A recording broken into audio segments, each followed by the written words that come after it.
Hello friends. इस video में हम लॉयल्टी पॉइंट्स या तो रिवॉर्ड पॉइंट्स का सिस्टम देखते हैं कि कैसे ये वर्क करता है। तो सबसे पहले आपको मैनेज में जाना है। मैनेज में यहाँ पर एक लॉयल्टी पॉइंट्स ऑप्शन मिल रहा है।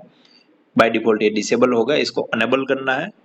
यहाँ पर रिडीमेबल रेट रखना है कि कितने रेट पर कितने पॉइंट्स रिडीम होंगे। मान लो कि एक पॉइंट्स पे मुझे एक रिडीम रेट लगेगा। ये आगे समझ आ जाएगा अगर अभी नहीं समझ आ रहा है तो, मतलब कि एक पॉइंट्स का ₹1 जैसा भी समझ सकते हैं। फिर यहाँ पर मुझे इसको यहाँ से नया ऐड करना है, पूरा रूल्स रखना है कि इसका रूल्स का नाम क्या रखना है। तो मैं ऐसे ही रख देता हूँ 10 on 1 और 10 1 on 10।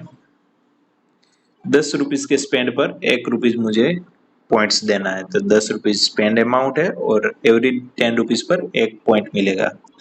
या तो ₹100 में यहाँ पर लिख दूं तो यहाँ पर ₹100 पर मुझे 10 पॉइंट्स देना है। कुछ भी रख सकते हैं। अगर उसका एक्सपायरेशन सेट करना है तो यहाँ पर इसको अनेबल कर देना, अदरवाइज ये ऐसे ही चलता रहेगा।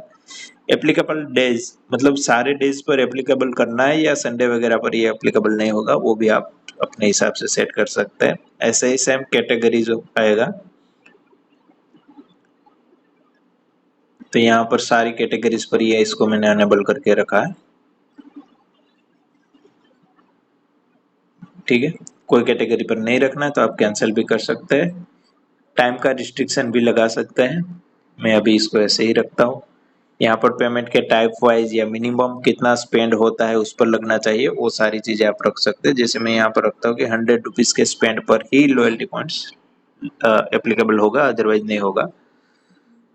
फिर यहाँ पर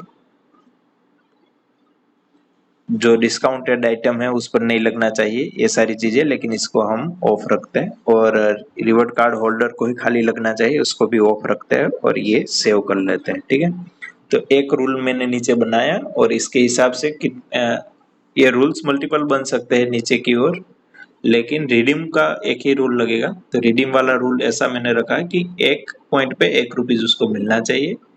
और यहाँ पर मिनिमम अमाउंट भी हम कर सकते हैं सेट करना चाहे तो, कि मिनिमम कितने अमाउंट रिडीमेबल पॉइंट हो इसके बाद वो रिडीम कर सकता है। एग्जांपल में 50 रिडीमेबल पॉइंट रखना चाहूँ तो रख सकता हूँ। और जो भी पॉइंट अर्न हुए हो कितने टाइम में एक्सपायर हो जाना चाहिए, अगर 30 दिन 6 महीना जो भी रखना चाहिए, दिन के हिसाब से हम यहाँ पर लगा सकते हैं। मान लो कि 6 मंथ के बाद वो एक्सपायर हो जाने चाहिए अगर वो रिडीम करने के लिए नहीं आ रहे तो। और ऐसा सब करके इसको सेव कर लेते हैं। ठीक है, ये सेव हो गया। अब हम एक बिल बनाते हैं। तो यहाँ पर डाइन इन या क्विक ऑर्डर में जाते हैं। अब यहाँ पर कस्टमर का नेम सिलेक्ट करते हैं। ये कस्टमर का नेम के बिना तो ये लॉयल्टी पॉइंट का मतलब नहीं है, तो मैंने यहाँ पर सिलेक्ट कर लिया कस्टमर नेम। अब यहाँ पर एक्स्ट्रा में जाएंगे ना तो ये लॉयल्टी पॉइंट अनेबल्ड कस्टमर है और 100 पॉइंट्स भी इसके पास पड़े हैं। अगर न्यू कस्टमर होता तो ये ऑफ होगा, आपको इसको अनेबल करना होगा। मैं अभी ओल्ड कस्टमर में दिखा रहा हूँ, इसको मैं सेव कर लेता हूँ और कुछ आइटम्स ऐड करते हैं। ₹600 का आइटम ऐड हुआ है। अब इसको मैं पेमेंट कर लेता हूँ, या इसको एक बार सेव करना पड़ेगा। सेव के बाद क्या हुआ, सेव के बाद मैं इसका बिलिंग और पेमेंट के लिए जा रहा हूँ। तो मुझे यहाँ पर उसका अवेलेबल पॉइंट्स दिखा रहा है, 100 पॉइंट्स अवेलेबल है और मैं इनको किसी भी तरह से पेमेंट कर लेता हूँ कि कैश में या यूपीआई वगैरह से। और अगर मैं लॉयल्टी पॉइंट्स को रिडीम करवाना चाहता हूँ तो यहाँ पर लॉयल्टी बटन है, उस पर क्लिक किया। 100 पॉइंट्स है और 100 पूरे पॉइंट्स को मैं रिडीम करवाना चाहूँ तो करवा सकता हूँ। अदरवाइज मैं यहाँ पर कुछ अमाउंट डाल के 50 पॉइंट्स मुझे उसमें से रिडीम करना है, ऐसा भी कर सकते हैं। तो 50 पॉइंट्स उसके रिडीम हो जाएंगे और नया जो बिल बन रहा है ₹600 का, उसके 60 पॉइंट्स ऐड भी हो गए। ये हम लॉयल्टी कर लेते हैं इसके 50 पॉइंट्स की, और बाकी के जो पेमेंट्स हैं वो हम कैश में ले लेते हैं। ठीक है, ये ऑर्डर क्लोज हो गया। अब हम मैनेज में जाकर कस्टमर में जाते हैं और यहाँ पर ड्रूपल पर हम क्लिक करते हैं।